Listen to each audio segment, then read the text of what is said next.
youth in every ward in Kenya over the course of the project. This is implemented by the State Department of MSME development through the Micro Small Enterprises Authority, MSAE. Component 3, promoting a culture of savings via the Hapa Hapa scheme managed by the National Social Security Fund, NSSF. Component 4, enhancing systems and capacity through digital skills training, enabling youth to access financial and market linkages, access catalytic funds, and access to government procurement opportunities. ACPO. This component is carried out by the State Department for Youth Affairs, Creative Economy, and the State Department for MSME Development. Business support components rollout class. The Youth Entrepreneurship Training under Component 2 has been organized in 3 cohorts as follows. Cohort 1 will involve 54,000 youths. Cohort 2 will involve 30,000 youths. Cohort 3 will involve 16,000 youths, which will be rolled out in quick succession across the country. The implementation of these components has been organized into 8 clusters across the country as follows. Cluster 1, Kakamega, Vihiga, Bungoma, and Busia counties. Cluster 2, Siaya, Kisumu, Homa Bay, Migori, Kisii, and Nyamira counties. Cluster 3, Baringo, Uasin Gishu, Trans Nzoia, Elgeyo Marakwet, Turkana, and Laikipia counties. Cluster 4, Nakuru, Kericho, Nandi, Bomet, Narok, and Kajiado counties. Cluster 5, Marsabit, Wajir, Mandera, Samburu, and Garissa counties. Cluster 6, Kiambu, Nyeri, Murang'a, Kirinyaga, Nyandarua, and Nairobi counties. Cluster 7, Meru, Tharaka Nithi, Embu, Isiolo, Kitui, Machakos, and Makueni counties. Cluster 8, Mombasa, Kwale, Kilifi, Tana River, Lamu, and Taita Taveta counties. This morning, we commenced the class entrepreneurship training for the Cluster 1, Western Region, Kakamega, Vihiga, Bungoma, and Busia. This week-long event is centered in the constituencies, those respective constituencies from the 4 counties. This will be followed by a 2 months of a comprehensive business mentorship to equip the youth with the vital skills to start and manage their businesses.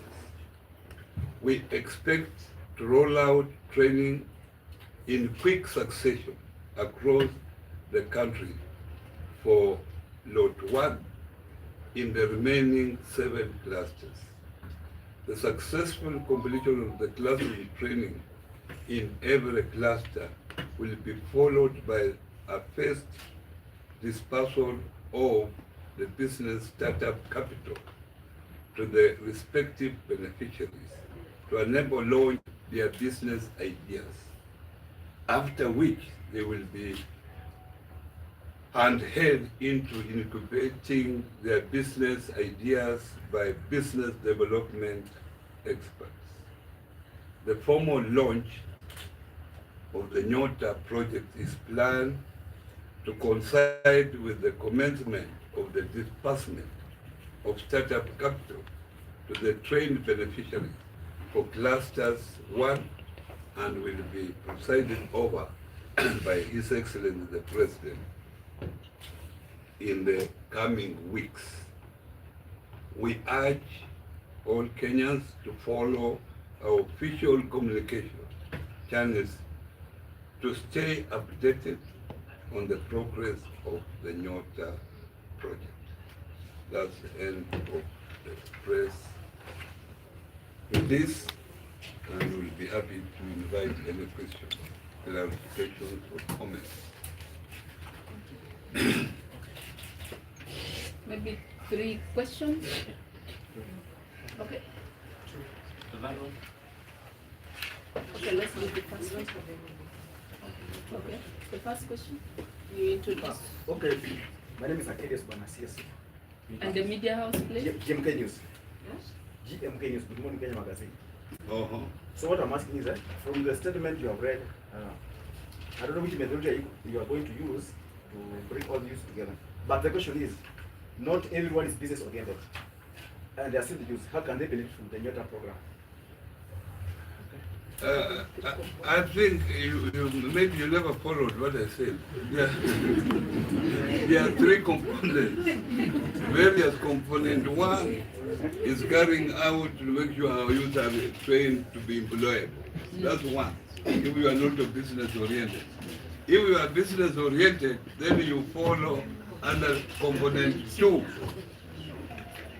And if you are someone with a culture of savings, you fall under component 3. That's what I'm saying. We are not forcing everybody to be an entrepreneur. But being an entrepreneur must be a decision by yourself. Yeah, isn't it? Any other questions? So maybe my name is Waidi Mujanga from KBC. I have a few questions. The value of the program between the government of Kenya and the World Bank. That's 3 billion Kenya shillings. Next one. All right. I'd like to understand the cameras. Oh, that's 3 billion Kenya shillings. Yeah. Secondly, you have said once they're done with the program, there will be a startup capital for the trade beneficiaries. I'd like to know how much. 50,000. I've said here. I've said here. It is in this program. I'm going to circulate it. The organizations that you will incorporate to hold these businesses and as they get into the entrepreneurial world, which ones have you identified? Quite a number. There are quite a number of organizations from the private sector which have been selected competitively. In fact, I can say there are over 60. You can imagine, over 60 organizations. Because this is a big program which involves 800,000 youths. So to expedite it, we have selected 60 farms. And that's why this program has taken long to be to start implementation.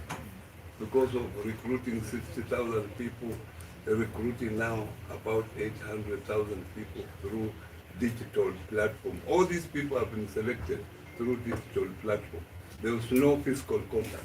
So people applied and there was interview on the Mtandao, and then that's how you were selected. Yeah, and you indicated if you want to be an entrepreneur, if you wanted just to be trained to be employable, to look for jobs elsewhere, you made that decision yourself. Yeah. Thank you. The last question? There's a question. My name is Wangari. Is that a criteria that you actually using to which youth is eligible, or is it open to any? It is clear that I've said that the maximum education level was from 4 and below.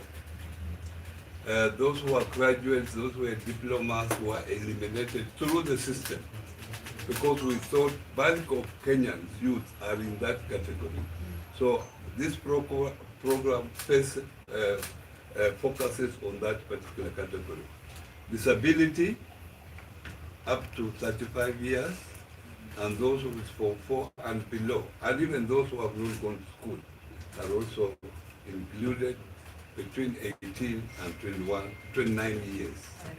Yes. Sawa. Is there any questions? Naona So maybe Waziri, the gentleman there from GMK, had asked how feasible is it to bring all these youths together? Already the trainings are ongoing, and in the first cluster, which is covering Western region, those people have already been converged together in those centers and they're training. And during the launch, they will all congregate in one central place in every cluster, so that then it will be an extension of business mentorship. So I think Waziri has covered most of the question, but it's good to note that we don't